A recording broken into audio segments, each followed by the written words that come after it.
కొంత సమయం కేటాయిస్తానని నా వంతు కృషిగా స్వచ్ఛ కార్యక్రమం కోరుకోదు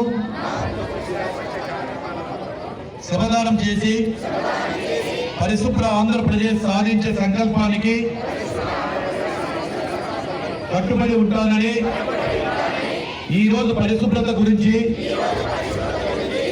నేను వేసిన ఈ ముందడుగు ఆంధ్రప్రదేశ్ రాష్ట్రాన్ని శుభ్రపరచడంలో సహాయం చేస్తుందని నమ్ముతూ ఈ రోజు నుండి నా తోటి వారికి కూడా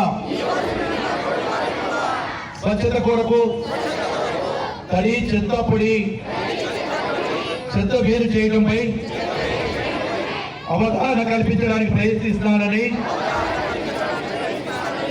మన ఆంధ్రప్రదేశ్ స్వచ్ఛాంధ్రప్రదేశ్ గా తీర్చిదిద్దుతానని నా వంతు కృషి చేస్తానని ప్రమాణం చేస్తున్నాను. జై ఆంధ్రప్రదేశ్. ఇక్కడ ఉన్నటువంటి విద్యార్థుల తల్లిదండ్రులకు అధికారులకు మేము చేస్తా ఉన్నాము. ఎవరో చెప్తే మనకు రాదు. మనం స్వచ్ఛందంగా చేయాల్సిన బాధ్యత ఉంది. ప్రతి పౌరుడు ప్రతి మనిషి కూడా మనము మన ఆరోగ్యం కొరకు మన పరిసరాలలో పరిశుభ్రత కొరకు మనం చేయాల్సిన బాధ్యత.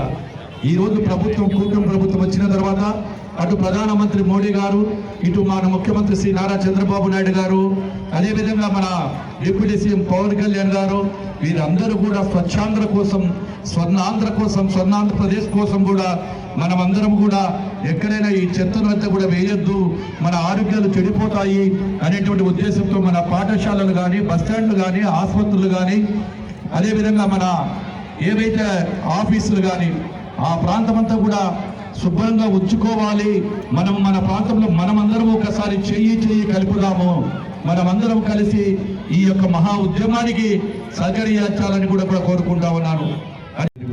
కార్యక్రమానికి వచ్చినటువంటి విద్యార్థులకు నా ఆశీస్సులు అందజేస్తూ, అదేవిధంగా ఇది సంఖ్యలో బలగినటువంటి మహిళలకు, గ్రామ ప్రజలకు, అధికారులకు, పత్రికా విలేకరులకు, ప్రతి ఒక్కరికి కూడా నా హృదయపూర్వక నమస్కారాలు తెలియజేసుకుంటూ, ఈరోజు కూటమి ప్రభుత్వం వచ్చిన తర్వాత రాష్ట్రంలో ఈ యొక్క 2047 అని చెప్పి కార్యక్రమాన్ని తీసుకోవడంతో పాటు ఎక్కడైతే మన చుట్టూ ఉండేటువంటి గ్రామాలు కావచ్చు, పట్టణాలు కావచ్చు, ఆ ప్రాంతాలందరిటిని కూడా పరిశుభ్రంగా ఉంచుకోవాలి, ప్లాస్టిక్ లేని రహితమైనటువంటి రాష్ట్రంగా తీర్చిదిద్దాలనేటువంటి ఉద్దేశంతోనే మన గౌరవ ముఖ్యమంత్రి శ్రీ నారా చంద్రబాబు నాయుడు గారు ప్రతి నెల 3వ శనివారము రాష్ట్రంలో ఉండేటువంటి అధికారులు, ప్రజలు ప్రతి ఒక్కరూ కూడా ఈ యొక్క పారిశుద్ధ్య కార్యక్రమాలలో పాల్గొనాలి. అదేవిధంగా మన చుట్టుపక్కల ప్రాంతాన్ని కూడా పరిశుభ్రంగా ఉంచుకున్నప్పుడే మనం కూడా ఆరోగ్యంగా ఉంటామని చెప్పి తెలియజేయాలనే ఉద్దేశంతో ఈ కార్యక్రమాన్ని చేపట్టడం జరిగింది. శ్రీ నారా చంద్రబాబు నాయుడు ఆదేశాల మేరకు ప్రతి 3వ శనివారం కూడా ఆంధ్ర దినోత్సవం, స్వచ్ఛాంధ్ర దినోత్సవంగా వైఎస్ఎస్సీ కింద పెట్టుకుని రాష్ట్రంలో ఈరోజు మొత్తం యావత్ ఆంధ్రప్రదేశ్ అంతా కూడా ప్రతి 3వ శనివారం మనమందరం కూడా స్వచ్ఛాంధ్రలో స్వర్ణాంధ్రప్రదేశ్లో మార్చాలని చెప్పి ఉద్దేశంతో ఈరోజు కూడా జరుగుతాము. అయితే గ్రామాలలో కానీ పట్టణాలలో కానీ ఈ యొక్క ప్లాస్టిక్ రహితంగా మన యొక్క పరిసరాలను పరిశుభ్రంగా ఉంచుకోవాలి, చుట్టుపక్కల ప్రాంతమంతా పరిశుభ్రంగా ఉన్నప్పుడు ఆరోగ్యకరంగా ఉంటారని చెప్పి ఉద్దేశంతో ఈ కార్యక్రమాన్ని చేపట్టడం జరుగుతూ ఉంది.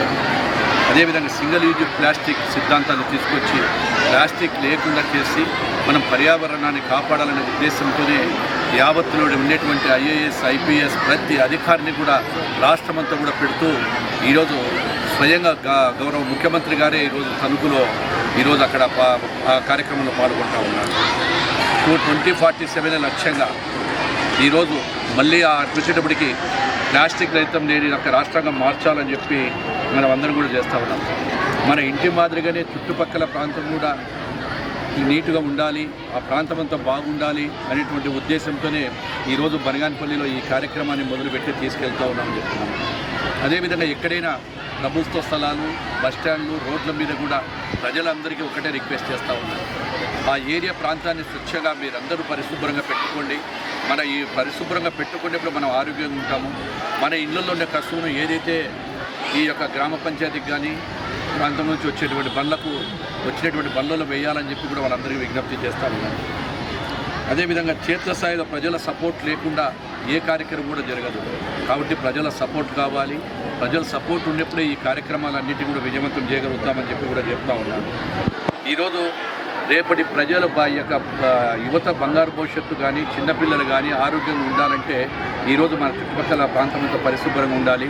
మన ఇంటి పక్కల ఉన్నటువంటివి కూడా స్వచ్ఛందంగా ఎక్కడైనా ఒకరు తెలుసో తెలియక చేస్తే ఆ తప్పును వారికి చెప్పి మీరు ఇక్కడ వేయడం సరిబిద్దు కాదు, బాగా చేయాలి అనే ఉద్దేశంతోనే ఈరోజు ఈ కార్యక్రమాన్ని తీసుకుంటూ ఉన్నాము. ఎక్కడ కూడా పబ్లిక్ ప్రదేశాలలో వెళ్ళ ఉండకుండా చేయాలనేటువంటి, ముఖ్యంగా ప్లాస్టిక్కి సంబంధించిన కప్పులు ప్లేట్లు ఇవి రావద్దని చెప్పి బనగానపల్లెలో శ్రీమతి ఇందిరా గారు కూడా చాలా రోజులు తిరిగి వారందరినీ వేడుకోవడం జరిగింది. అయినా ఇప్పటి వరకు బాగానే కంట్రోల్ 90% అయ్యింది. కానీ మళ్ళీ కొద్దిగా చాలామంది షాపుల వాళ్ళకి విన్నవిస్తూ ఉన్నారు. నేను రిక్వెస్ట్ చేస్తున్నా, దయచేసి మీరు మీ యొక్క మన మంచి కోసం మేము ఏదైనా పని చేసినప్పుడు ప్రభుత్వాలకు సహకరించాల్సిన బాధ్యత వ్యాపారస్తులకు ఉంది, ప్రతి పౌరుడికి ఉంది. ప్రజలు సహకరించని ఏమీ చేయలేము. మేము ప్రజల సహకారం ఉంటేనే ఏదైనా చేయగలుగుతామనేటువంటి ఉద్దేశంతోనే ఈరోజు మీరందరూ కూడా సహకరించాలని కోరుకుంటా ఉన్నా. అదేవిధంగా ఈరోజు బనగానపల్లెను ప్లాస్టిక్ ఈ యొక్క నియోజకవర్గాన్ని ప్లాస్టిక్ రహితంగా, ఆంధ్రప్రదేశ్ కూడా ప్లాస్టిక్ రహితంగా రాష్ట్రంగా తీర్చిదిద్దాలనేటువంటి గౌరవ ముఖ్యమంత్రి శ్రీ నారా చంద్రబాబు నాయుడు గారి కోరికకు మనమందరం మద్దతు ఇవ్వాలని చెప్పి తెలియజేస్తూ మీ దగ్గర సెలవు తీసుకుంటాను. జై హింద్.